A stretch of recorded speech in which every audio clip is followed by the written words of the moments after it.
successful entrepreneurs from around the world to see what moves they've made in their lives to get successful and, more importantly, stay successful. I'm here to make sure you can create a better life for you and your family. Let's tune in.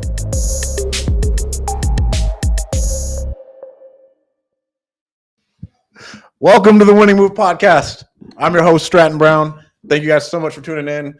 We have a really old friend of mine coming on today, an amazing tax guy, Brady Slack. Thanks for coming on, Brody. Dude, thanks for having me. So Brady spoke at my mastermind in January, and he saved one of my business partners, Dino, $1 million this year in taxes. Yeah, if not a little bit more. Right, if not a little bit more. Over, Yeah. And I didn't even know you could do that. Explain how you saved him the money. Explain. You didn't know that I could save people money on taxes, or? I didn't know I could fucking cost segregate a house. Yeah. So explain to the audience what you did for him. Well, Because there is like, obviously there's like a back and forth. Like I could go through the whole technical response of like how I saved him money, but I think it comes down in its most basic form. I taught him a tool that is allowed by the government that unless you know what you're doing, you would have no idea. And like I was just in a sales room today and I was talking to him about like different businesses. They had no idea. So there's just like I just taught him a principle that he was able to utilize in his course of business that saved him $1 million plus in taxes. right. And so the reason I say this is because it was cost segregating down different rental properties that weren't Correct. multifamily units. Yes. And for whatever reason in my head, I was like, what the fuck? Like you can do Yeah. houses. Whenever I think of like a cost seg, bro, I'm thinking like 50 units. Right. You know what I'm Yeah. saying? And so then you're like, oh no, bro, as long as it's over 250, it makes sense, right? Yeah. That's kind of, I get like with the guy. So I have a personal connection that I refer all of my clients to that does a study. And typically it's like 220 to 225 is kind of the break even point where anything less than that doesn't make sense. But if you've got rental real estate, whether that's commercial or residential, and the cost of that asset was more than $250,000, get a cost segregation study done, especially if you are a real estate professional. What were the businesses you were talking with all the door-to-door guys? Well, I kind of take whenever I do presentations, and I'll do it tonight for some of the people that are going to be at this little meetup. I always kind of go through a three-step process that I take anyone through that we do for all of our clients. One, we always simplify things for a couple reasons. Taxes and just finances in general are never taught. Like I talk about things that in theory should be taught in elementary school and high school. Yeah. Like it's that elementary. So we simplify their finances, how to budget, right? People have this grand idea about budgeting. No one really truly knows how to budget except for the financial experts, right? We simplify their finances so that they know how much money's coming in, how much goings out, what is variable and non-variable with their finances. Two, then we obviously reduce. Like through that simplification process, we should be able to reduce your taxes just by keeping track of your finances. And then after we've reduced the taxes, then we start to produce. We start to put your money in investments. We use tax advantageous strategies to help clients save money on taxes and make more money off of their investments. So with this group, it's a bunch of sales guys who sell solar that I was doing a training with today. There's about 40, 50 people in the training. And they're all independent contractors. So they all make their own money. And what I'll typically do with them is run through the different kinds of businesses that are available. You know, I always ask the question, and I've never had anyone answer this question correctly, but I'll always ask the question, how much money do you think you need to make in order to start an LLC? How much money do you want? The answer is nothing. An Yeah, LLC does start. not do Yeah. anything for you for taxes. The LLC does not save you any money on taxes. I guess so. It's Well, all passed through, and yeah. it's all passed through. And if it's through an LLC, you still pay self-employment taxes on 100% of the profits. Yeah. Right. That's something that we should have learned in 10th grade when we were blowing spit rockets in Mr. Briggs' class. That should have been taught forever ago, you know? Yeah. So what I do with them is I say, you guys are making ordinary income. So we want to avoid as much self-employment taxes as possible. So set up an LLC because there is a lot of liability and flexibility within an LLC, and have your LLC be taxed as an S corporation because the S corporation is what provides you with the tax benefits. So those are some, and then, I'll always get the question, and I'm sure I'll get it tonight with LLCs. Once I have rental properties, do I need LLCs for every rental, or, how do It I just depends on how you want to do it, though. It really does. Yeah. Obviously, there's like a hard and a fast line where how much risk is there, and Yeah. how much risk are you willing to take on? It's a lot of fucking minutia. It is. If it's every single house, that feels like a lot of minutia. If you're doing like big properties, obviously, yes. Yeah. But yeah. But there's a tons of different ways to like structure them. Like you can have one holding company that way for tax purposes. You might have, for example, I have a client right now. He has a property in Hawaii. He has a property at the new Desert Hills place in St. George, Utah. And he has a property just like he has like 2 duplexes, right? So we have a holdings company, and then he has a single member LLC that is owned by that holdings company for his property in Hawaii, a single member LLC that is owned by that properties company for the St. George property, and then one company that owns the other 2 duplexes. And this might get a little bit into the weeds. So my friend Jason has everything. It starts off top as trust, and then it goes to the trust owns an LLC, then an LLC owns like another LLC or some other bullshit, to where it gets pretty hard to pierce that bitch. Yeah. Well, and the reason behind a trust, and again, I'm not an attorney. I never professed to be an attorney, but the trust, what that does is, one, helps for like litigation purposes. I mean, there are some trust setups that are pretty impenetrable. And then the other reason is just estate purposes. You've got plenty of LLCs that upon expiration, death, that gets passed down to your beneficiaries without having to go through probate on all of your different assets. Like, it can get pretty hairy in some of those situations. So that would be the reason for a trust. Have you read the book called Wealth Hoarders? Ooh, I haven't. No. So I interviewed a dude on here named Gary Nealon. Okay. Gary lives up in Snow Basin. He sold his company for $50 million a couple of years ago. And he was like, I should have known a lot of shit about taxes before I did. Yeah. To where like he sold it and then he ran into a bunch of stuff. So let's talk about like the art thing, because he does some crazy shit with art. Oh, yes. So okay. I've been studying quite a bit about art recently. So I read a study. Now, again, who knows like whether studies are if just complete BS or not, but the study kind of talked about art and said that it is believed that more money laundering is done through art than any other avenue out there. And the reason that laundering could happen through art is because if you think about it with real estate, there is a market that sets the price for real estate. And so I cannot buy a duplex and then say that it is worth more than what it's actually worth. Yeah. But I can buy a piece of art, and because the market cannot dictate the price for that art, I can say that it is worth X amount of dollars more than what it actually is or what I actually bought it for.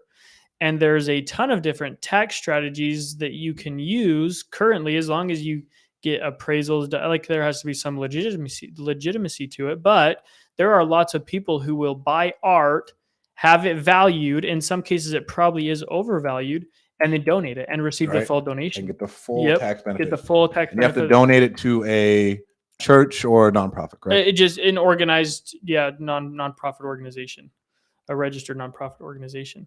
So our art's been kind of interesting to study because it provides obviously there's a little bit of nuances about it, but and like for some people, they will pay in the form of art projects because it costs them less to purchase the asset, and then they can write it off at a higher valued price when they give it to them. Like, I always go, have you ever seen the movie The Accountant? Ooh. So who is that with? Robert Reynolds, I think is his name. No. Ryan Reynolds. Anyways, he's an accountant, but he does accounting work for a bunch of drug lords and money launderers. Like Ozark. But anyways, that's how he gets paid. People pay him in art because they don't want to pay him cash. One, because he doesn't want to write it on his books as income. But two, he now has in the movie, it takes him through like these different art pieces that he has and barters and sales and trades, and that's how he makes all of his money. And then just the aspect of he's an accountant, and there's a whole backstory behind it, and he's just a badass. It's awesome. Talk about what is it? Like the offshore tax shelters to where you can even make it so you're not even taxed on your art. And I was learning about this the other day, to where it's like held in like a certain vault or whatever. I don't know if you know about this. To be honest with you, I don't. And it's wild because like to be nothing honest, like gets it's taxed. so intricate. In fact, I had someone ask me earlier today about the Canary Islands. I had someone ask me last week about Puerto Rico, where there's a flat 4 or 5% tax rate. I've had people ask me about, you open up a Swiss bank account or whatnot, and I think like there's an element of that could probably be implemented for wealthy individuals. But I think the reason people go to those extremes is because they don't understand the basics. Like I flat out told the guy asking me today about the Canary Islands, I said, bro, you don't make enough money to even Right, to where it consider doesn't even make to sense. consider it, And he goes, well, I make $600,000. I go, dude, keep dreaming. Like I've got clients who make $600,000 and don't pay any federal taxes during the year because they're smart about their money and they use like tax advantageous strategies. It's also getting them an ROI of 12 to 15% a year. Yeah. There's no sense to have to offshore anything at that point. Just keep proper records and you'll be fine. Yeah. So I don't, but yeah, again, going back to like the art thing, I think that I don't think I know enough to like say go offshore with art in the Canary Islands or anything like that. Yeah. Because again, I think for the most part, people just don't understand the basics. And if they understood the basics, then they wouldn't even need to consider moving to Puerto Rico for 187 days. Well, you got to be making a lot of money in order to give up half of your life to Puerto Rico. Yeah. I've had clients who have moved there since, and they're making a couple $1 million a year, but their kids are homeschooled and they have the freedom to do it. So for them, I don't even know if that's enough, dude. No, well, me personally, I don't think I would want to do it, But for them, they were like, well, our kids are homeschooled. We can live on a beach for half the year when it's cold and we don't like the cold in Utah. And I was like, okay, go do it, Yeah, I guess that's true. But yeah, I know. I completely agree with you. Is it worth it? I think there's plenty of things you can do to offload a tax liability before you have to change your whole lifestyle. So how much do you know about the Swiss bank account shit? Like what details? Not a lot. To be honest with you, no. Because I was talking to Levi about it. Levi's trying to fucking move over there. But he has a lot of shit going on in crypto though. Yeah. Well, and I think which brings up another good point. Like I think a lot of people in the crypto community, they don't really even worry about taxes with their crypto, which just because I know what the IRS is actually doing and trying to do, they actively will just get shot in the foot, absolutely annihilated because I don't understand the blockchain nearly as well as I probably could. I understand it pretty well, but not nearly as well as I think I'd like to. But the whole purpose behind the blockchain is to have a history of knowing what's been done on so like using the blockchain, the IRS can go back and look at all, like they can go, like honestly, if they get reportings, they can go back and look and see what's been done on the blockchain. I've tried to think about it, right? Like, okay, so let's say we send it to a wallet. That wallet is only ever accessed through a certain VPN. Yep. Right, through somewhere else in some other country, like no one even knows where it is. Like then you could make it really hard to find it. Right. But at the same time, think about those people the other day who got caught trying to launder like $4 billion in crypto of fucking Bitcoin. Yeah. Through gift cards though. Like, bro, they were doing it. No, like, but the wonky shit that goes on, like it is so much more trackable than I think people realize it is. But I know there are places like Switzerland, who have 0% tax on crypto. Yeah. So for some of those people who that might be their only income. And Puerto Rico. Is it Puerto Rico? I don't know about Puerto Rico. I thought it was still like a flat 4 or 5% tax on crypto. Oh, okay. There are a few places like that are, if that's where your main source of income is, why not? And you're not tied down to any one thing or one place, and you can make that a primary residence. Might make sense, Well, I mean, one thing that nobody really talks about, and we'll get into like the real estate aspect of it, but I know a dude who makes $11 million a year and doesn't pay any money in taxes. Mm-hmm. But he owns a lot of real estate. That's why. Like Donald Trump, everybody, Trump didn't pay any taxes. Bro, the amount of assets that he owns that he can fucking place shit on, write off, depreciate over time. Like he'll never pay taxes. Yeah. Well, and I think you look at Jeff Bezos is another one. You look at Facebook and Amazon in 2018 and 2019 had negative tax liabilities. But then like, that shit's set up really weird. In like, 2000, well, to be honest with you, when you look down at the nuts and bolts, it really isn't that much different than like a mom and pop shop. The entity is different, but they're utilizing growth, they're utilizing buildings, they're utilizing real estate, they're utilizing jobs. People forget that the tax code is like 5,000 pages long, but there's really only maybe 100 pages that actually tells you how much tax you have to pay and when you have to pay it. Honestly, the other 4,900 plus pages of the tax code is a list of incentives that tell you exactly how not to pay taxes. You know, the government wants you to create jobs. The government wants you to create affordable housing. The government wants you to create food. You know, agricultural, real estate, and business owners always pay the fewest amount of dollars in taxes. It's the middle class, the lower class who are working a W-2 job that gets stuck with the tax bill because they aren't creating jobs, they aren't creating affordable housing, and they aren't creating food. And I mean, it's kind of just like the rough part of what to do. One of my friends has his employees, and so after they make six figures, he just 1099s them. He's like, you need to figure it out. Go buy other real estate because you will get hit. Because it's costing him money on employment taxes, and as long gets hit on employment taxes, and he's like, eventually, you health are not, insurances. Yeah. Oh yeah, you get raped by the coals. Oh yeah, just absolutely raped. And it's a win-win. He was like, at this point, it's a win for me and it's a win for my employee. Yeah. Like the employee makes way more money. They can write off significantly more. None of the NFL players can save money on taxes unless they start businesses because they get hit. Yeah. Bro, they get slapped. Yeah, I think in fact, I was looking into this too. You look at some of the salaries that these guys are making, and yeah, it might be like $3, $4, $5 million, but at that point, they're in a federal tax bracket at the highest tax rate of at least 33%, not including a state tax, which you look at guys here in California or New York who are, 12, 15% state income tax. You're at a 50% tax rate. So that $3 million easily turns into 1.5, just like that. Overnight. It's pretty wild. Yep. One of my friends paid way more in taxes than he ever should have. They don't even get CPAs though. He did his first year of taxes on fucking TurboTax. Yes, you have to find your own. Yeah. Like, it's kind of sad. Like that's awful. Like he did his first year of taxes on TurboTax. But it's what everyone else in America does. Like I think truly when it comes to when it comes down to it, the real reason why I got into taxes, one, because I love to help people. Like I thought I was going to go medical professional when I first kind of started out in college because I really want to help people. But two, the reason why I fell into taxes was just there's such a lack of education around taxes that I knew I could help people with their money.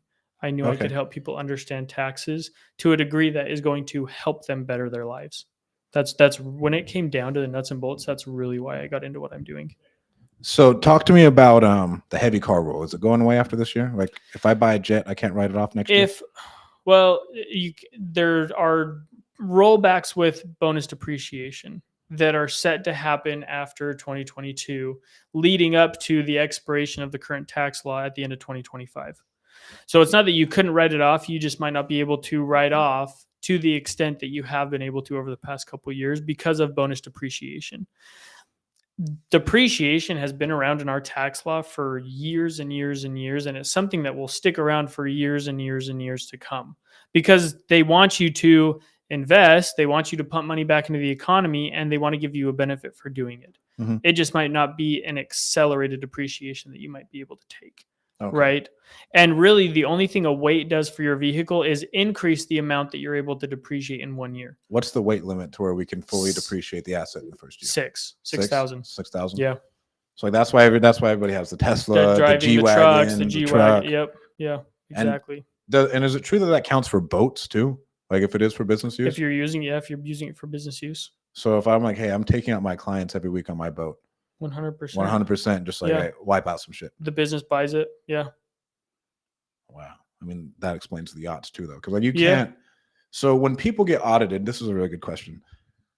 I feel like it'd be pretty hard for an auditor if you're a business owner and like you can justify everything for an auditor to really press back on anything, no? As long as you can prove it, right? So when you say prove it, what do you mean? Okay, like how much proof do I need? Well, so this is probably the place where people falter the biggest is in their reportings and is in their records, right?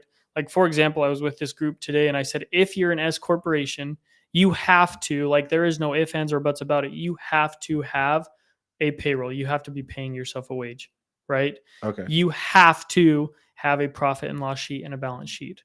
Like those are just like the most simple forms of accounting that you can have. And you have to have a profit and loss and a balance sheet, so that you can give that profit and loss sheet to an IRS auditor, and they can look at it and say, okay, now let's verify these expenses with statements, with receipts, with transactions, right? Now, like, for example, when it comes to the Augusta Rule, are you aware of the Augusta Rule? Is that the, like, we write off part of your house? Well, you can rent it to yourself. Yeah, for up certain- to 14 days during the year, Is and it you at don't market have to. rate? Or It's market rate. Yeah, like, for example, I have whatever a rate client, is on Airbnb. Exactly. Yeah, that's kind of, or what it would be to rent out a space of the same size, like for a So commercial explain it to space. everybody. So what the Augusta Rule came about because of the PGA Tour, the Augusta Nationals, right? Where all of the rich people that lived on the golf course would leave for 2 weeks while the PGA Tour was happening there, and they would rent their homes out. That's kind of how the rule got its name, the Augusta Rule.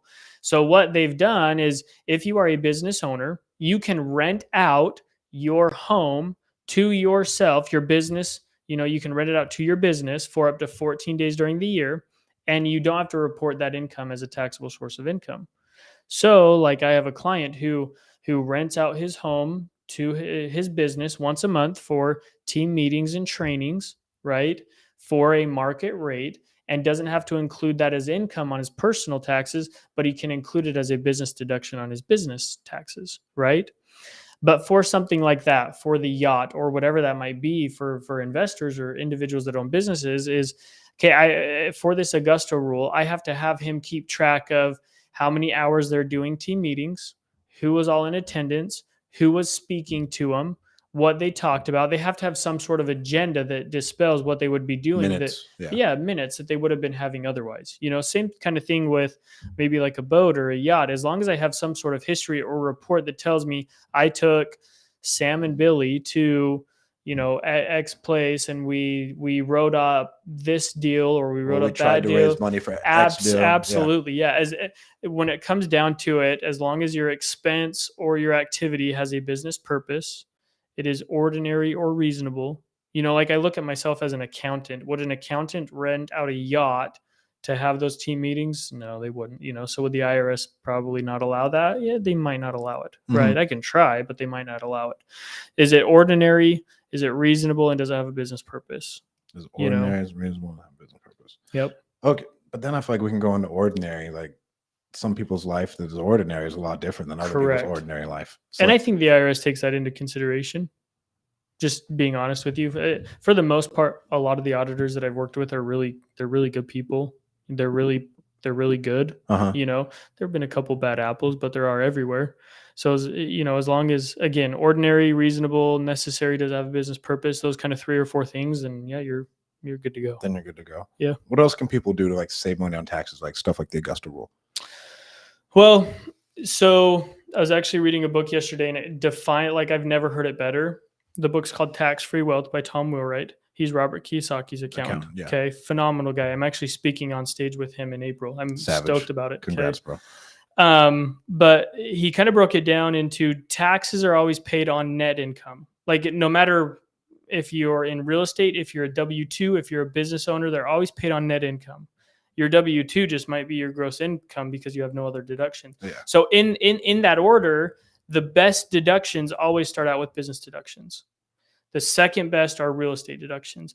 Now, the only reason real estate deductions are second best is because not everyone can utilize the full amount of their real estate deductions if they're not an active investor or a real estate professional, because then they're capped, right? Then the third best deductions are personal deductions. Right now, you'd be capped at $10,000 for personal and state taxes, right? You have charitable contributions, and you've got medical deductions if you're lucky. Right. So that's the fourth. The last best are deductions for investments, but you look at that order and you think that's kind of the order of investing, right? If I'm taking the role as a financial advisor, I'm talking with my clients, the best investment that they can make into themselves is a business. The second best investment that they can make is real estate. The third best investment that they can do is in the market. Yeah. Honestly, for an ROI, you think about it. I feel like for the market, depending on if you're doing the market full time, like if you're a savage trader, Yes. Yeah. Obviously, I'm just saying for like the gen, but you look at it in Gen that. So going back to the question, yeah, your business deductions, real estate deductions are always going to be your best deductions. And if you don't have either or, find them. You know, start to invest in areas that you can get those deductions because that's what's going to save you more money in taxes. So like, what can these W-2 people do to completely offset their liabilities without having to buy real estate? So could I do it? And let's say I start a business on the side and I have to put everything into that business. Then do I completely pay no money in taxes? No, you just start to make more money and not have to pay money on those taxes because you have startup costs, you have assets you have to buy, you have business expenses. Have you ever heard of the profit first method of accounting? Yeah. So I'm kind of on the fence with profit first method of accounting. And the reason why I'm kind of on the fence with profit first method of accounting is because in accounting, the equation for profit equals revenue minus expenses. That's your profit. And that is like a hard equation that I just tried and true. You know, it's like, how can you break that rhythm? But what it really comes down to, and this is what makes starting a business or being your own business owner as profitable, is if you think about it, what normal expenses do you have that your business pays for? Everything I'm wearing. Yeah. How I got here yesterday to California. Yeah. My cell phone pays for my home office, which in turn is just my utilities expense, my internet expense that I would have had to have paid for otherwise. You know, so really, is it a profit first? Yes, because it's paying for expenses that I would have had otherwise. Am I making more money doing it? Absolutely, but I'm not paying taxes on any of it because I use those expenses to write them off. Okay, so that would be the best thing for someone who has a W-2 job to like start paying less taxes because you get raked, bro. Absolutely. I mean, there's really, and I hate this because this is not my motto, but you get what you get and you can't throw a fit. There's not much I can do about it. Yeah. Whereas on the flip side, if I'm a business owner, like, and even if you're on a W-2 and you wanted to start to invest, like I would say, look at real estate, invest where you travel. Because again, if you like you live here in California, if you love to go to I'm actually a Utah resident. Thank you. Smart man. I'm actually a Utah resident. Smart man. Okay, so as a Utah resident, you're still paying a 5%, state tax. But let's say you love to travel to Florida. Why would you not buy an investment property in Florida? And that way, every time you travel to Florida, you can write that trip off. You're paying for it otherwise, you might as well write it off. Let's say you want a property in Hawaii. You love traveling to Hawaii. Why not buy a property on Hawaii that you can travel to and make it a business? You're just making more money from rental income. Now you're writing the whole trip off. So, I mean, at what point wouldn't it be a business expense? Because for me, I can justify it. Whenever I'm flying anywhere, I'm doing business. Absolutely. Right? I'm doing business. And even like I'm flying anywhere and I go look at an asset, there's still a write-off. Right? You just have to prove that you were there looking at the asset. What is the business purpose? Is it necessary? And is it reasonable or ordinary? So going back to this, let's say I buy a property in Florida, okay, that I'm renting out. I'm doing Airbnb, I'm doing VRBO, whatever that might look like, right? What's the business purpose? Well, when I go, I'm doing repairs to the house. I'm cleaning. I'm doing general maintenance. Okay. Is it necessary? Yeah, it's necessary. I could either pay someone else or I could do it myself, right? It's my asset. Is it ordinary or reasonable? It's got to get done. How else is it going to get done? So then the question the IRS would probably ask is, well, how long were you down there and was it for pleasure or was it for business? Well, if it's for business, the IRS requires that you work at least 4 hours or half of a normal workday, right? That's bizarre. Kind of weird, but I can understand why it is. So why don't you make a Thursday, Friday trip or a Thursday, Friday, Monday, Tuesday kind of trip? You still get the weekend because no one works on the weekends. Yeah. And then all you have to do is you have to do repairs for a couple hours a day, each day while you're there, 4 to 8, 8 to 4, and then the rest, and then your whole trip's written off. So I'm going into the weeds. So I don't ever do repairs, but I got to go out there and look at it. And then my job is manage. My job's on the phone anyways. Yeah. So how could they ever disprove that? Like, cause I'm always working. Like they can't. You're always working. Yep.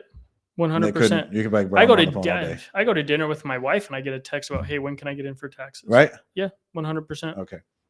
So again, I think it just comes like my phone is my business phone. Yeah. I have a personal line that people use, but my phone is my business phone.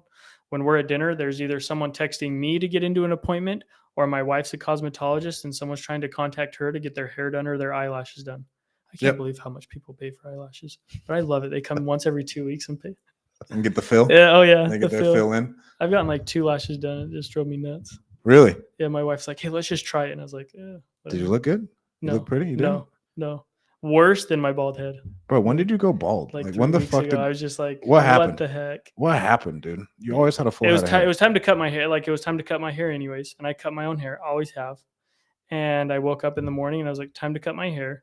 And I had a couple meetings with some clients who are like, again, I'm like, they're younger guys, they're good looking guys, but they're bald. It's like, I wonder what I'd look like bald. And I just thought that all day long. And so I got home and I was like, I'm going to go bald. And my wife was like, absolutely not. Got in the shower and I did it. And I was like, well, the beard's coming in though, bro. So yeah. I have to offset. If not, I look like a naked mole rat. So yeah, you got to offset something. I got to tell you about one of our friends from high school who's going bald, and he just won't shave it off. Really? He won't shave it I off. can't wait to hear who it is, He because I'm won't- going to give him a hard time. You know him too. You probably work with him. So we got that. How do you what does it qualify to become a real estate professional? I think that's one of the best tax designations you could ever get. Yeah, good question. So there's 3 real estate tax designations. Okay, there is a passive investor. None of my clients are passive investors. There are 0 tax benefits for passive investors, unless they're investing into like a syndicate or real estate fund group, in which case they're a limited partner. They're passive earners. No matter what. Right? They're typically no matter what. Even if they go look at it. So let's say it's hard because it's at a discretion of the fund, right? So they mark limited partner. They're passive investors. It's kind of hard in those options to become active. So the reason I say that, right? Let's say like we have a syndicate. We're looking at a $3 million deal right now to syndicate. Yeah. And we get a ton of depreciation from it. Yeah. And let's say I wanted to give them more depreciation out of the deal. Yeah. Like, does that affect them being limited or not limited? Well, it depends. Again, it just kind of like if they can prove that they have material participation in the deal, like they have some sort of say as to rents, they have some sort of say as to who's going to rent the building. If they've reviewed the property and they had a say into what they're investing into, then yeah, I'd make the case for my client that he's an active investor, and I would use those I would use those losses to help offset ordinary income, right? Okay. But if they had no say, they're just throwing money into the deal, expecting a return on investment, they're definitely passive. So it is pretty like gray. Yeah. As long as I, again, record keeping whatever's going on. Here's our conversation. Yep. So again, passive. The next one is active. Most of my clients, especially if they're doing their own deals, are active investors. What active means is I have material participation in the deal, right? I'm depicting my rent. I'm depicting who can rent there. I'm identifying the property and buying that property, or telling my partner where to invest, right? The reason all my clients at the very least are active is because there are tax benefits. So if you are under $150,000 in income, and you are an active investor in real estate, you can use up to $25,000 of passive losses to offset ordinary income. Okay. Makes total sense why you would want to be an active versus a passive, right? The third classification is a real estate professional. Okay. Now there's a 2-part test to become a real estate professional. The first part is it has to be your primary source of income, that project, okay, or that venture. The second part is that I have to spend at least 750 hours a year in that project or that venture, right? But if I can qualify as a real estate professional, I can use 100% of my passive losses to offset any and all ordinary income. Okay. That's why you hear of people like Donald Trump. I have some clients who are making $1.2 to $1.5 million a year in real estate, and this year, and it's all sales, ordinary, wholesaling, I think flipping. I'm qualified as a real estate professional. Yeah, and I'll have one that might pay $30,000 in taxes this year. Another one that might pay, or he actually will probably get another refund of about $30,000 in taxes this year. Yeah, just straight because he's using passive losses to offset ordinary income. And so all right. So here's another question. Let's say you have a W-2 job. Mm-hmm. And then you work a ton of hours in real estate. Could you claim that real estate professional or no? Is it your primary source of income? And if the answer is yes, then absolutely. If it offsets the other income, like, and it's larger, then does it become your primary source of income? Okay. 100%. Yeah. The other, and this is a planning opportunity that I use with some clients whose one spouse is making or has a great W-2 job or a great sales job, right? I typically what they'll do is they'll have the spouse be the one that does all the real estate. They're the one that looks for the deals. They're the ones whose names go on all the property. They're the ones who does all the research, because then they qualify based on the income. It's all their income and the hours. They're the ones that qualify. So once one You can spouse play both, qualifies, yeah. the other spouse qualifies, Yep. right? So then they can use those losses to help offset ordinary income as well. Oh, wow. So if you don't qualify and you're single, find your real estate professional and get with the tax benefits. Bro, what got you into taxes? Like, where were you like after your mission to? Because I remember you sending me a message, like, let me do your taxes. I was like, you a CPA? You don't need to be a fucking Yeah, I CPA. remember that conversation. I was like, what? and look where we are now. You're asking me for advice. Just swallow it. No jokes. I'm more than happy to help whoever needs help, right, and answer questions. But I kind of got like tripped and pushed into it. So like I mentioned, when I started out in college, I thought I wanted to go like the medical route. Yeah. After I took my first biology class and barely scraped by with like a D, I was like, that's not happening again. Like the bare minimum to pass without having to take another science class. Uh-huh. I was like, I don't like it. So my mind shifted to business. I have easy conversations with people. I feel like I'm somewhat, easy to get along with, but I didn't want to just go get a business management degree, because in Utah County, everyone and their dog gets a business management degree. So I wanted to do something that set me apart in the marketplace, in the job market. So I figured accounting would be that thing that separated me. While I was in the program at Utah Valley University for accounting, I had a buddy that I served a church mission with, whose uncle was the dean of the College of Personal Financial Planning. And he's like, hey, this is one class that's required for you anyways. Take it with me. My uncle's the professor of that class. And I thought, sweet, that's an easy A for me. And I got in that class and fell in love with it. And the professor talked me into double majoring. So I studied accounting and personal financial planning. Okay. Because I've always kind of liked money. My dad on the side has always done kind of some financial advising, and I've always liked money. So that's how I got involved into kind of the accounting and personal financial planning courses. And then when I was in school, I was working property management. Okay. And my now father-in-law was like, hey, my accountant needs some, he's looking to hire, and he was just paying more than what I was making at the time. Mhm. But I knew that I needed some experience, and I figured that was a good kind of entryway into the profession. So I went and worked for him, and I fell in love with it. I fell in love, like, filing taxes is probably one of the most boring things like out there, to be honest with you. That is my least favorite part of the job. But the part of like meeting with clients, what really did it for me was one day I had a husband and a spouse walk in. I could tell she was visibly distraught, like to the point of crying before she'd even walked in. They were new clients. They were really just shopping for accountants, because they'd walked into a meeting and their old accountant had said they owed like $40,000. I mean, these are small business owners. They're in construction, and I see it day in and day out, but they just the accountant was just like, it is what it is. Like, you can't do anything more about it. And I sat down with them. At the time, I was kind of in a junior advisor position. I still had to pass a lot of stuff up to the senior advisor to get filed and whatnot, but they sat down and I started to ask just simple questions that we do with all of our clients. Well, are you writing X off? Are you writing Y off? And in a matter of 30 minutes, we'd come up with enough deductions to save them $15,000 in taxes. And I mean, I was just getting started, and she just started to cry. Like, she almost like jumped across the table, gave me a hug.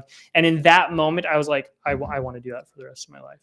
Like, I felt so good that I was helping someone else. And literally that meeting kept their business in business. Oh yeah. Because had they had to pay that tax, they wouldn't have been able to. They would have, they would have lost their business. And so I was like, if I can do that, like, why, that makes me happy, they're happy, why wouldn't I want to continue to do that? So that's kind of, I got tripped and pushed into taxes, but I definitely had enough experiences to know that taxes are actually they're actually really easy once you understand them. Mm-hmm. The hard part is most people don't understand them. Exactly. So that's kind of what, I never thought I'd be, I don't know. Was I nerdy in high school? Was I no, I mean, you're just a guy. I never thought right? I'd be like a pocket protector, pencil pushing kind of accountant, but I love it. I don't know. Or is my accountant like a pocket protector? I've never met him, but he sounds like it. Most accountants are, though. I've never met him, but he sounds like it. I mean, but that's how they should be, right? Yeah. I mean, that way there's space. Yeah, with definitely. your money. So that's kind of where, that's kind of how I actually. Do you think your degree even helped you? Not in what I'm doing, no. If I'm going to be honest with, my accounting degree was great, but the thing, and this is because I'm not a CPA. And I will never profess to be one. And the reason why I am not and probably won't ever be a CPA is because in my undergrad, it's 152 credit hours to graduate. And you want to know how many credit hours actually talked about taxes? Like none of them. 3. Jeez. One class actually taught me about taxes. And it was nothing to do with strategies. It was all about formulas and how taxes are calculated. How'd you learn then? So I learned a lot in my personal financial planning courses, like as far as like planning goes, but even in my personal financial planning courses, they never once would have talked about a cost segregation analysis. They never once talked about an Augusta Rule. They never once talked like a 1035 exchange. They never once talked about a 1031. So I think there are certain professions that are always going to require a degree. Yeah. Oh, yeah. A lawyer, a doctor, an accountant, but my degree did not get me to where I'm at today. I'm a part of some pretty high level accounting groups that, my continuing education, the books I read, the podcasts I listen to, my own studies, keeping up on, I'm kind of fortunate. I'm 26, and as an accountant in my industry, I have already gone through 3 of the most major tax reforms that have ever existed in our nation's history. Okay. And I've had to maneuver those, the CARES Act, the Tax Cuts and Jobs Act of 2018, the infrastructure bill. Like I've had to maneuver all of these different things that have come up. So I've kind of been forced to really learn. Yeah, to dive deep into the books, to become studious, to learn, because the other thing is if I'm not, the other guy across the street is working harder than I am. Yeah. And I like me personally, I'm competitive. I can't live with that. I've got to outwork the other person. So I don't know. That's just. I love it, bro. Yeah. Jake, you got any questions on taxes, bro? No, Jake doesn't. Jake's a tax wizard, accordingly. Does he? Does Jake? Do you do your own taxes? Oh. No, he just got a CPA. Okay, good. He just got a CPA. I was worried for you. All right. Where can people find out more about you? Yeah. Where can they follow you? Yeah. So they can follow me on Instagram at the Brady Slack, or I'm on Facebook, Brady Slack.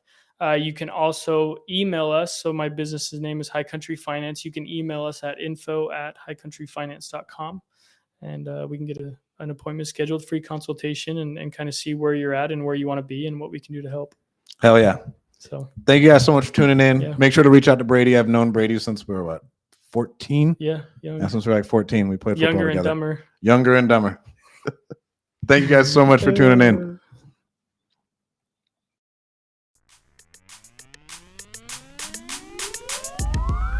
Thank you so much for tuning into this episode of the Winning Move Podcast. I hope it helps you make all the right moves in your life and business. Please make sure to go like and subscribe on any podcast platform that you're listening to, and make sure to go follow me on Instagram at StratDaddy. Thank you guys so much. I'll talk to you soon.